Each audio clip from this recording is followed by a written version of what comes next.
Welcome back, everyone. Yes, there is life after American Pharaoh. I just want to start with that, okay? Joining me is Mayor Joanne Yepsen. So the first question in our little look at Saratoga, I know the numbers are up, that's great, all the numerical stuff. How did it feel? It felt great. I Did mean, it? the Yeah. spirit in the community was more positive than I've seen probably in my 20-some years here.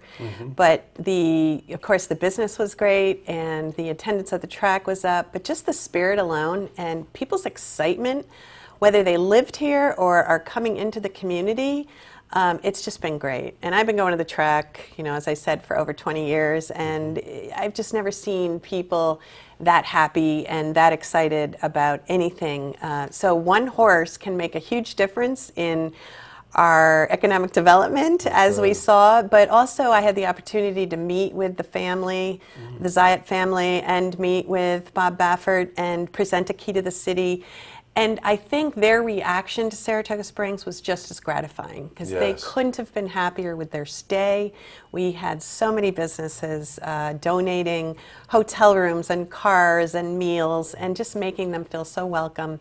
And although the results of the race may not have been what they wished for, I really do believe they had an excellent time in Saratoga Springs. Well, Mayor, we spoke to a lot of people and we even interviewed Baffert, and that was across the board. The city had just rolled out the carpet for this event, and it really showed. And I can second the whole notion of just walking the streets here and just seeing there was a spirit. There was something going on in this town that was just really wonderful to see. And it was, even though it didn't turn out the way it should have turned out, that race, or maybe it did turn out the way it should have turned out, it was a very exciting race to watch. What Horse racing is unpredictable, and yet that's what makes it so exciting, and that's what makes it so successful. And so we have to remember, and I think this year was no exception, how important horse racing and keeping the industry strong in Saratoga Springs is not only important for our city, which of course it is, but for the industry as well, because we are the gem of the racetracks in New York State, and we want us to continue to be such, Yeah, for sure. You know what? We all know about horse racing being part of the city, but the waters are a real part of our history as well. And coming up this Saturday, an initiative that you started, which I really want to commend you for, I think it was even in your campaign promises, right? That you wanted to rededicate High Rock. Yes. Now, High Rock is one of the springs in Saratoga, as many of you know, but this one has particular significance because of the history of Saratoga. So tell me about High Rock. In 1700s, the Native Americans discovered some bubbling up water in High Rock Park in Saratoga Springs, way before our time. And the Native Americans told various war generals about this medicinal value because they used to bring soldiers off the battlefields, set up tents in High Rock Park area and feed them the waters until they were healthy enough to go back out on the battlefield. So the medicinal value of the mineral springs and what makes our city another reason for being a destination has kind of gotten lost over the years. Yes, and my dedication to returning the waters and making us health history horses, bringing out the health piece of that slogan once again was very important to do during our centennial year. Many of you know that there is a functioning High Rock Spring, but some of you might not know is that that's a modern version, that little mound that's on that site is actually the original spring, which hasn't been tapped in something like 100 years, right? Yes, so we have some wonderful program planned for 2 o'clock on Saturday at High Rock Park. Everyone's invited to come and celebrate this. This is another centennial accomplishment that we have, but in my mind, it's the most important because this is exactly how our city got started, right there at that mound. And on our city seal and the portrait in the City Hall room, you'll see the Native American family hovering around the mound, taking the waters. And that's exactly what we're going to do again on Saturday, is bring the Mohawk Native Americans to the mound, rededicate it, The Hawk Drilling Company will talk about the drilling. We have historians talking about the importance of that site, and I think it should be a great ceremony. Now, I'm sure the chemical composition might have varied over 100 years or so, but you actually brought in a company to go down 440 feet or something like that, right? Hawk Drilling, yes. Yeah. Hawk Drilling is 4 generations, well into their business, but they all came, all 4 generations. We had a wonderful picture taken, and yeah, they had to go down 400 feet before we hit a vein, but we weren't sure we were going to even get waters again bubbling out of there. So I'm so excited that this is bringing our history back, but also it'll be a spot for people to visit and tourists to visit and really learn more about our city.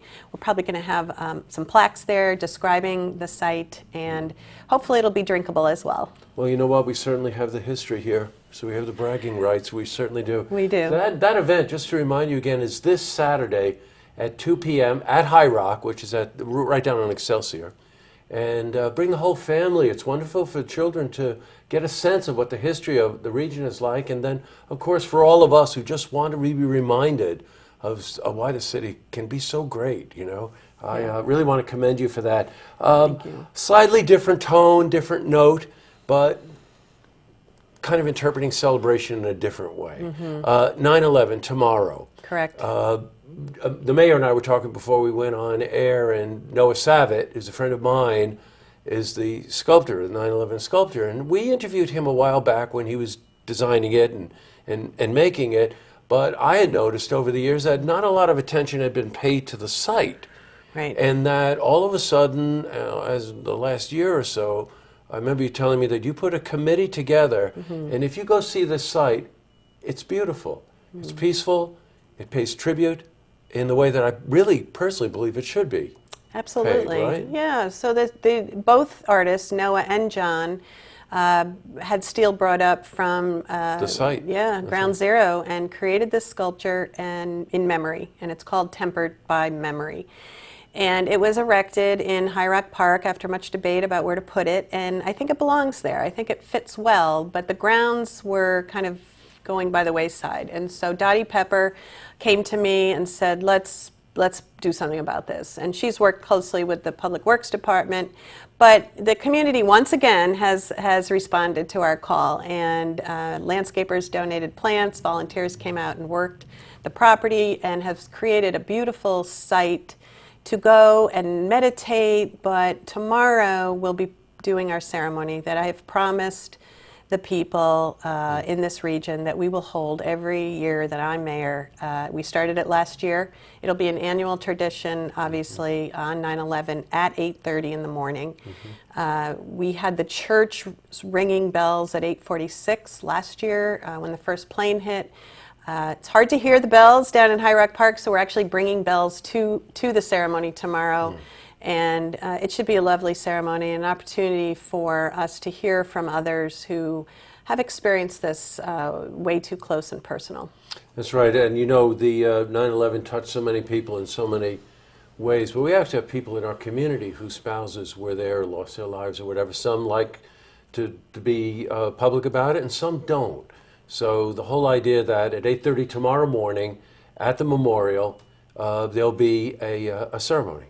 Yes, there will. Okay. And our guest speaker is former Assemblyman Bobby DeAndrea, and there'll be others. And it should be a very moving opportunity for our community to come together and remember. We can never forget what our first responders did during that time, what our soldiers have done for this country, and how everyone's lives are at risk when fighting these battles. So I think tomorrow is an important opportunity for us, and it's our responsibility as a city to host this event at this very important site. So note to self out there on your way to work tomorrow, whatever, 8:30 at the memorial. Come be part of it. Be part of the ceremony. I know I'll be there. Well, thank you, Mayor. Thanks very much for coming in, and we'll catch up to you next week, because something's going on every day in this city, that's for sure. Every hour, that's right. And of course, today is primary day, so let's remind everyone that every vote counts, and hopefully everyone will get out there and vote. Yeah, gotcha. Thanks for coming in, Mayor. Thank you. To see this interview again, you can head to our website. looktvonline.com.